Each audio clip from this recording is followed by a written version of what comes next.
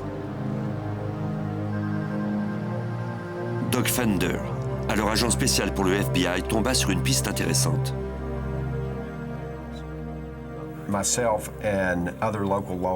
Avec d'autres enquêteurs du secteur, nous menions une enquête sur un vol d'auto dans la région d'Augusta. Il s'agissait d'une Mitsubishi Eclipse verte. Un détenu de la prison nous a alors indiqué qu'il avait cédé ce véhicule volé à l'une des amies de Joe Burke.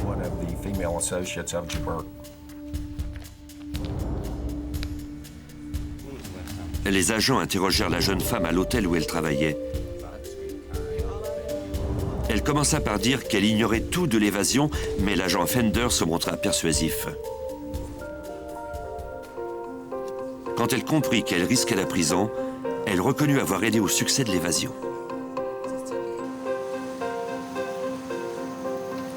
Elle déclara que la petite amie de Joe Burke et elle avaient laissé une voiture volée dans un parc de stationnement près du boisé jouxtant la prison.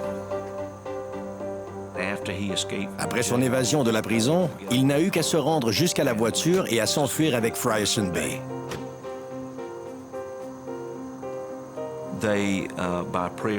Ensuite, comme prévu, ils se sont rendus à un campement, préparé à leur intention par les deux jeunes femmes. Ils y ont trouvé des vêtements, de l'eau et tout le nécessaire.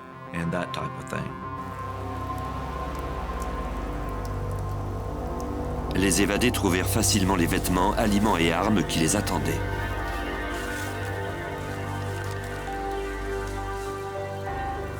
Ils étaient libres, mais ils avaient besoin d'argent. Ces voleurs de banque savaient exactement ce qu'ils devaient faire. Le lendemain, une voiture correspondant au véhicule volé se gara devant une banque de Lumberton en Caroline du Nord, soit à 350 km au nord-est de la prison. Deux hommes portant chapeau, gants et lunettes fumées dévalisèrent la banque à la pointe d'un fusil. Les employés obtempérèrent pour éviter qu'il n'y ait des victimes.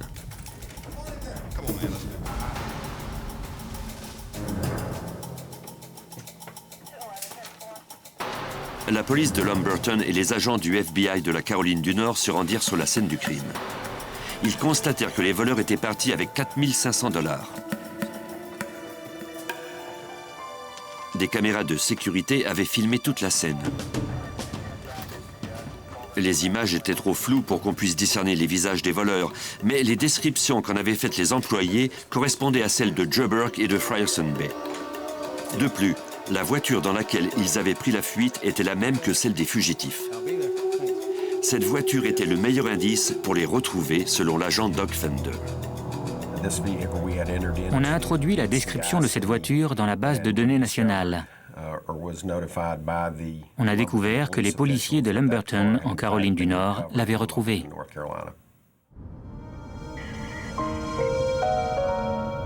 Une heure plus tard, les agents reçurent le rapport d'une intrusion dans une maison à Lumberton et d'un vol de voiture.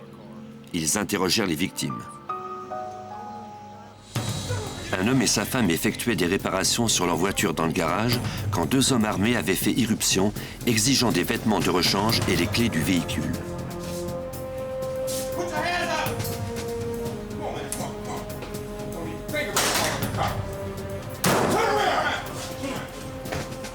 Et ils étaient aussitôt repartis. Le couple identifia Joe Burke et Frierson Bay parmi les photos de plusieurs hommes. On a ensuite transmis la description de ce deuxième véhicule. Pour retrouver les deux complices, on dut suivre la piste des banques qu'ils dévalisaient. On a remarqué que plusieurs banques avaient été volées le long de l'autoroute 95. Durant la période où l'on suivait Frierson Bay et Joe Burke, on les soupçonnait d'avoir dévalisé entre 11 et 14 banques sur la côte Est. Lors de ces vols, les caméras avaient capté l'image d'un ou deux hommes correspondant à la description des fugitifs. Grâce aux enregistrements magnétoscopiques et aux identifications de témoins, nous avons pu établir que les deux hommes étaient encore ensemble en arrivant dans le secteur de Fredericksburg, en Virginie. Les agents concentrèrent leurs efforts au New Jersey, où vivaient des proches parents de Frierson Bay. En nous basant sur des informations fournies par le public suite à la diffusion d'une émission, on a retracé Frierson Bay dans un motel de Paterson au New Jersey.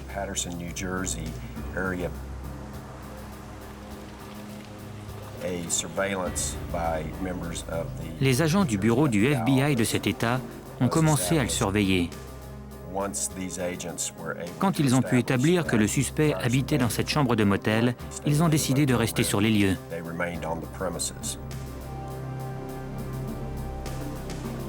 S'il était armé, il pouvait être dangereux de s'approcher de la porte de sa chambre. On décida donc d'attendre qu'il sorte. Bientôt, les agents apprendraient à leurs dépens que le fugitif ne se laisserait pas capturer sans se battre.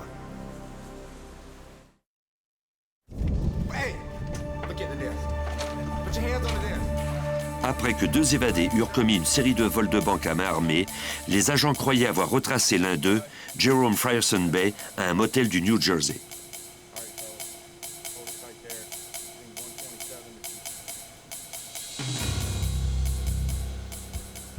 Après quelques heures d'attente, ils aperçurent le fugitif. Pendant qu'il se rendait à sa voiture, une unité SWAT passa à l'action.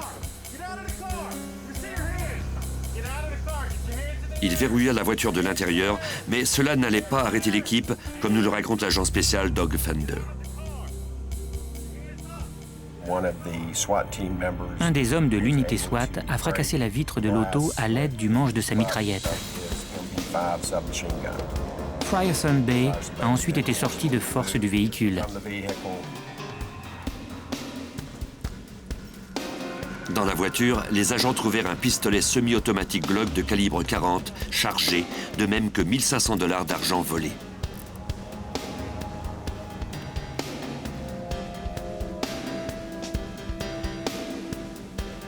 On fouilla dans sa chambre de motel, mais on ne trouva aucune trace de Christopher Joe Burke, son complice.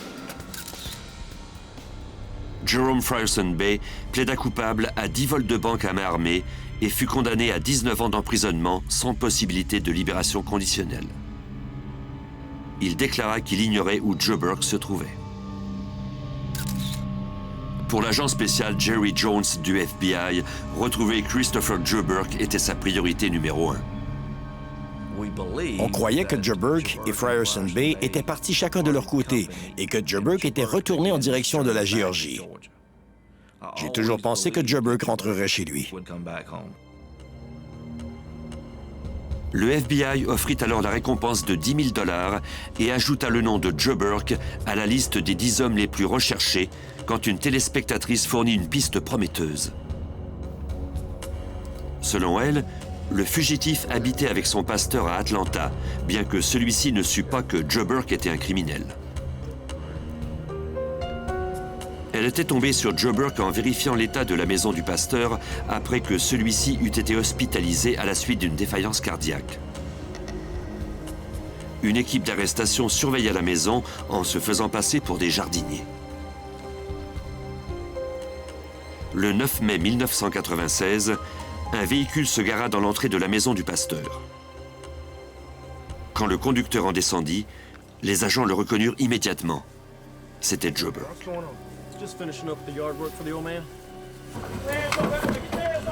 L'équipe d'arrestation passa à l'action.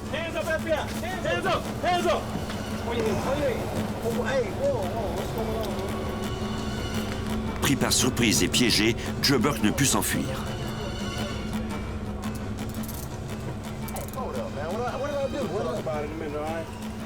En le fouillant, les agents trouvèrent 2 000 $ dans une de ses chaussettes.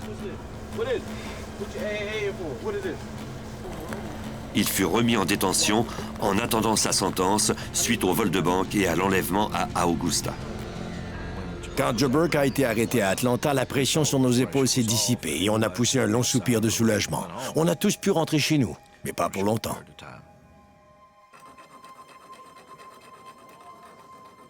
Joe Burke refusait d'abandonner.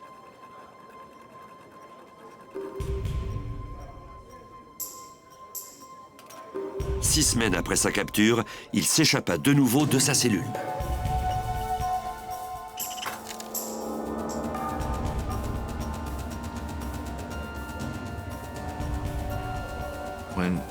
Quand Joe Burke s'est évadé, on m'a téléphoné. Je me suis rendu à la prison pour tenter de préserver tout indice qu'il aurait pu laisser derrière lui. On a trouvé un morceau de lame de scie. Il était sorti par la fenêtre de sa cellule pour se retrouver dans une cour protégée par une double grille recouverte d'un protecteur à accordéon. Il a dû passer par-dessus cette grille et ce protecteur à accordéon. Les agents fouillèrent le terrain et examinèrent la grille dont le haut était surmonté de barbelés coupants. Ils trouvèrent les fragments d'un uniforme de prisonnier. On y a relevé des traces de sang. On savait donc qu'il s'était blessé, mais il était à pied. Il fallait espérer qu'il n'était pas loin. On a commencé à suivre sa trace dans un secteur rural et boisé qui menait à un secteur marécageux d'environ 25 km².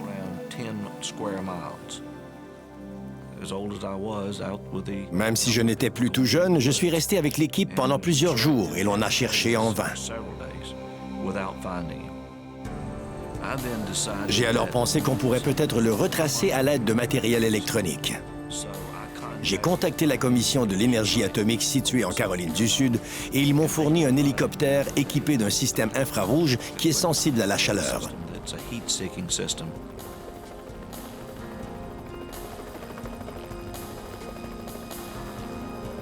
L'équipe fouilla des dizaines de kilomètres carrés avec cet équipement ultra performant. Mais Joe Burke échappa à la détection. Il courait toujours.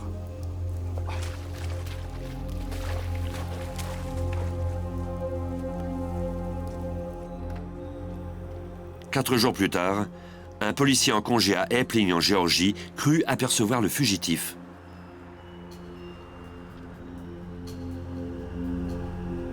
L'homme boitait comme s'il était blessé.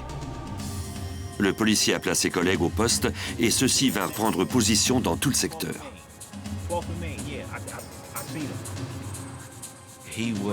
On l'a trouvé dans un secteur boisé, derrière une école, où on l'a arrêté.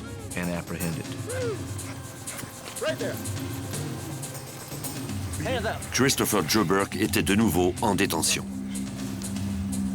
2 semaines plus tard, il fut enfin jugé coupable du vol d'Augusta, de l'enlèvement d'Amy Shaw et de la prise d'otage de la famille de celle-ci. L'assistant du procureur Richard Goolsbee fit l'impossible pour que Joe Burke ne retourne jamais dans la société. Notre rôle consiste à protéger la population. C'est notre plus importante responsabilité. Nous étions donc très préoccupés par cette affaire et nous voulions qu'il écope de la peine maximale. Par bonheur, la Cour l'a condamné à la peine maximale, ce qui consistait en la prison à vie, plus 5 ans. Joe Burke fut condamné à purger sa peine à la prison fédérale Leavenworth au Texas. Sans possibilité de libération conditionnelle, sa seule chance de recouvrer la liberté serait de s'évader.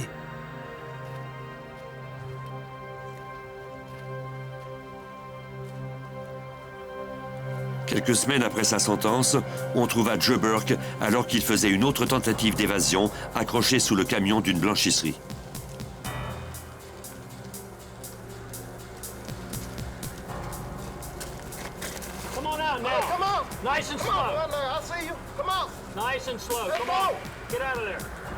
Il était pratiquement parvenu à se rendre à la grille d'entrée.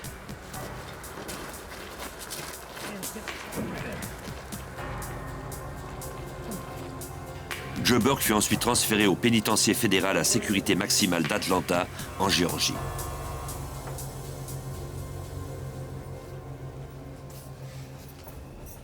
Même si Houdini se trouvait au pénitencier d'Atlanta, il ne pourrait pas s'en échapper. Et Christopher Joe Burke n'a rien d'un Houdini. Personne ne doute que Joe Burke n'essaie encore de prendre le large. Mais maintenant, il est détenu dans l'une des prisons les mieux gardées d'Amérique.